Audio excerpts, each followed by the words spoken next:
আসসালামু আলাইকুম। এখন দেখবেন সংবাদ শিরোনাম। জুলাই সনদের আইনি ভিত্তি ছাড়া কোনো নির্বাচন নয়। নয়াপল্টনে 8 দলের সমাবেশে জামায়াত আমির। নভেম্বরে গণভোট না হলে আন্দোলনের হুঁশিয়ারি। ভারতে বসে অস্থিতিশীলতা তৈরির চেষ্টা করছেন শেখ হাসিনা, অভিযোগ মির্জা ফখরুলের। নোট অব ডিসেন্ট সহ সনদ বাস্তবায়ন চায় বিএনপি। আজও রাজধানীতে বাসে আগুন, ককটেল বিস্ফোরণ। সন্দেহভাজন দেখলেই গ্রেপ্তারের সিদ্ধান্ত। আটককৃতদের বেশিরভাগই নিষিদ্ধ আওয়ামী কর্মী। প্রচারণায় পোস্টারে নিষেধাজ্ঞা রেখেই দল ও প্রার্থীর আচরণবিধির গেজেট প্রকাশ। মিশ্র প্রতিক্রিয়া দলগুলোর। ইসির সাথে সংলাপে তুলে ধরবে নানা দিক। দিল্লি ব্লাস্টে বাংলাদেশকে জড়িয়ে ভারতীয় মিডিয়ার খবর অমূলক, জানালেন পররাষ্ট্র উপদেষ্টা। ভারসাম্যপূর্ণ কূটনৈতিক সম্পর্ক রক্ষা করে চলে ঢাকা। এতক্ষণ শুনছিলেন সংবাদ শিরোনাম, এখন দেখবেন বিস্তারিত। জুলাই সনদ না মানলে ২৬ সালে কোনো নির্বাচন হবে না, এমন মন্তব্য করেছেন জামায়াতে ইসলামীর আমির ডাক্তার শফিকুর রহমান। পল্টন মোড়ে 8 দল আয়োজিত মহাসমাবেশে এই মন্তব্য করেন তিনি।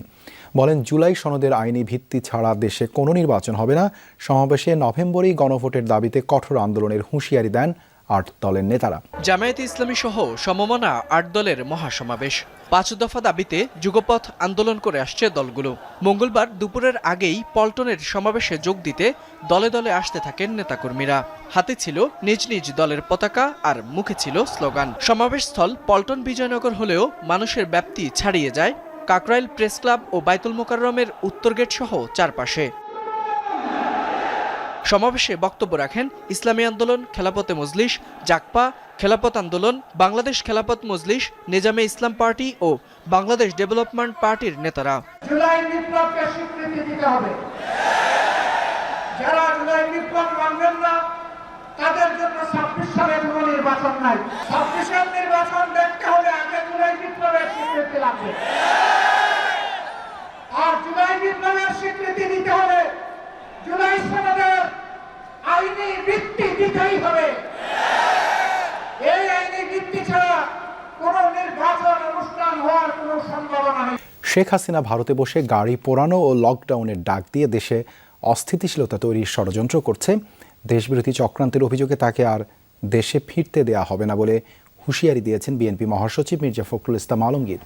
দুপুরে ঠাকুরগাঁয়ের সদর উপজেলার বড়গাঁও ইউনিয়নের লক্ষ্মীরহাট উচ্চ বিদ্যালয় মাঠে মতবিনিময় সভায় অংশ নেন তিনি। এ সময় বিএনপি মহাসচিব বলেন, শেখ হাসিনা একজন সন্ত্রাসী। তিনি অস্থিতিশীলতা তৈরি করে আবারও দেশে ফিরতে চান। সাহস থাকলে দেশে ফিরে রাজনীতি করার আহ্বান জানান মির্জা ফখরুল। মানুষ আওয়ামী লীগকে আর ক্ষমা করবে না বলেও মন্তব্য করেন তিনি। বলেন, এদেশে জামায়াতের ভোট নেই, তাই পিআর ও অন্যান্য দাবি তুলে নির্বাচন পিছিয়ে দেওয়ার ষড়যন্ত্র করছে তারা। পরে রোড যুব সংসদ মাঠে শহীদ জিয়া ফুটবল টুর্নামেন্টের ফাইনাল খেলা উদ্বোধন এবং মোহাম্মদপুর ইউনিয়নের গিলাবাড়ি ফ্যাসরাডাঙ্গি বাজারে পৃথক মতবিনিময় সভা করেন ফখরুল। এখন এই গাড়ি ঘোড়া যারা এইভাবে পুরাবে তারা দেশের সম্পদ নষ্ট করবে, আর যে দিল্লিতে আরামে বসে থাকবে তাকে কি আমরা এই দেশের আসতে দিব? সামনে থেকে আসো, এই দেশের সামনে, জনগণের সামনে আসে রাজনীতি করো। যে দিল্লিতে বসে ওইখান থেকে দেশের সর্বনাশ আর করবে না। স্বাক্ষরিত জুলাই সনদের বাইরে যে কোনো সিদ্ধান্তের দায় অন্তর্বর্তী সরকারের। নোট অব ডিসেন্ট সহ সনদের বাইরে সরকারের কোনো সিদ্ধান্ত মানতে বাধ্য নয় স্বাক্ষরকারী কোনো দল। বিএনপির এই স্পষ্ট অবস্থান জানিয়েছে দলটির সর্বোচ্চ নীতি নির্ধারণী ফোরাম স্থায়ী কমিটি। গুলশানে চেয়ারপারসনের কার্যালয়ে সংবাদ সম্মেলনে স্থায়ী কমিটির সদস্য ডক্টর খন্দকার মোশাররফ হোসেন বলেন, যারা নির্বাচনে অংশ নিতে পারছে না তারাই নানাভাবে দেশে অশান্তি সৃষ্টি করছে। কোনো কোনো দল সনদের বাইরে অযৌক্তিক ও নতুন নতুন ইস্যু তৈরি করছে বলে মন্তব্য করেন স্থায়ী কমিটির আরেক সদস্য সালাউদ্দিন আহমদ। বিভিন্ন রাজনৈতিক দলের ভিন্নমত সংক্রান্ত নোট অব ডিসেন্ট সহ সংসদ ভবনের দক্ষিণ প্লাজায় জুলাই সনদ স্বাক্ষরিত হয় 17 অক্টোবর। এর 10 দিন পর 28 অক্টোবর সেই নোট অব ডিসেন্ট বাদ দিয়ে জুলাই সনদ বাস্তবায়ন প্রক্রিয়ার সুপারিশ চূড়ান্ত করে ঐকমত্য কমিশন। সরকারের বিরুদ্ধে প্রতারণার অভিযোগ তোলে বিএনপি সহ সমমনা দলগুলো।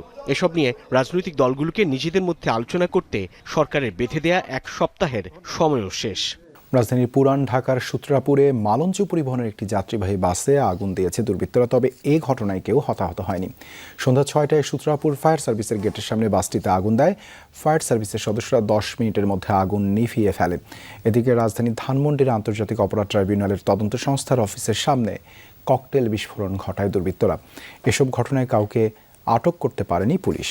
কার্যক্রম নিষিদ্ধ আওয়ামী লীগের 13 নভেম্বরের কর্মসূচি ঘিরে সন্দেহভাজন কাউকে দেখলেই গ্রেপ্তার করার সিদ্ধান্ত হয়েছে। সচিবালয়ে আইনশৃঙ্খলা সংক্রান্ত উপদেষ্টা কমিটির বৈঠকেই সিদ্ধান্ত হয়েছে বলে জানা গেছে। এই ধরনের কর্মসূচি মোকাবেলায় রাজনৈতিক দলগুলোকে ঐক্যবদ্ধভাবে মাঠে থাকার বিষয়েও আলোচনা হয় বৈঠকে।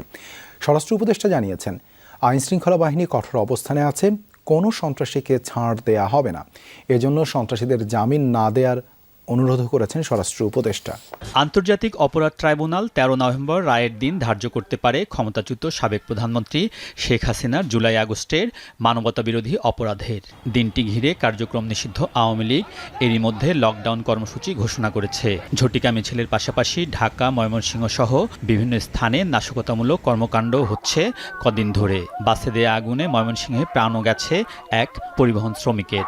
সংসদ নির্বাচনের প্রচারণায় পোস্টারে নিষেধাজ্ঞা রেখেই দল ও প্রার্থীর আচরণবিধির গেজেট প্রকাশ করেছে ইসি। কমিশনের সিনিয়র সচিব আক্তার আহমেদ জানিয়েছেন, প্রচারণায় প্লাস্টিকের কোনো জিনিস ব্যবহার করা যাবে না, তবে ইলেকট্রনিক ডিজিটাল ডিসপ্লে বোর্ড ব্যবহার করা যাবে। ইসি সচিব মন্তব্য করেন, সীমানা জটিলতা নির্বাচনের তফসিলে প্রভাব ফেলতে পারে, তবে তা নির্ভর করবে আদালতের আদেশ পর্যালোচনার উপর। বিশেষজ্ঞরা বলছেন, নির্বাচনী আচরণ বিধিমালার প্রয়োগে ইসির জন্য সবচেয়ে বড় চ্যালেঞ্জ রাজনৈতিক চাপ সামলানো। নির্বাচন কমিশন আচরণ বিধিমালার প্রজ্ঞাপন জারির পর নির্বাচন ভবনে সাংবাদিকদের ব্রিফিং করেন ইসির সিনিয়র সচিব আক্তার আহমেদ। এ সময় আক্তার আহমেদ আচরণ বিধিমালার নতুন সংযোজনের ব্যাপারে জানান আইন শৃঙ্খলা পরিস্থিতি নিয়ে আরও একটি সভা অনুষ্ঠিত হবে চলতি মাসের শেষে। পোস্টারটা এবার নিষিদ্ধ করা হয়েছে। প্লাস্টিক জাতীয় যে কোনো বিষয়, যে কোনো জিনিস ব্যবহার করা যাবে না। নির্বাচনী প্রচারণায় পোস্টারের ব্যবহার বন্ধ সহ ইসির জারি করা আচরণবিধি নিয়ে মিশ্র প্রতিক্রিয়া জানিয়েছে রাজনৈতিক দলগুলো। পোস্টার ব্যবহার বন্ধের সিদ্ধান্তকে স্বাগত জানিয়েছে বিএনপি, তবে অনেক ছোট দলই এর বিপক্ষে। আগামী বৃহস্পতিবার দলগুলোর সাথে কমিশনের সংলাপে এই বিষয়গুলো নিয়ে আলোচনা করা হবে বলে জানিয়েছে দলগুলো। সংলাপে ভোটের মাঠে লেভেল প্লেয়িং ফিল্ড তৈরিতে ইসির ভূমিকা বিষয়েও জানতে চাইবেন নেতারা। ঐতিহ্যগতভাবেই নির্বাচনে পোস্টারের ব্যবহার হয়ে আসছে। ভোটের মাঠে নিজের প্রার্থিতার জানান দিতে পুরো এলাকায় ব্যবহার করা হয় পোস্টার। ছোট দলগুলোর কাছে নির্বাচনে প্রচারণার এমন কৌশল বেশ গুরুত্বপূর্ণ। তবে সময়ের আবর্তে নির্বাচনে পোস্টারের ব্যবহারে পরিবর্তনও আসে। ত্রয়োদশ জাতীয় সংসদ নির্বাচন থেকে প্রচারের সনাতনী এই ব্যবস্থা বাদ দিয়ে নির্বাচনী আচরণবিধির গ্যাজেট প্রকাশ করেছে ইসি। বলা হয়েছে, পোস্টারের পরিবর্তে প্রচারণা চালাতে ফেস্টুন, ব্যানার ও বিলবোর্ড ব্যবহার করতে পারবেন প্রার্থীরা। আচরণবিধি মানতে দলীয় অঙ্গীকারনামা দেওয়ার বাধ্যবাধকতা রাখা হয়েছে।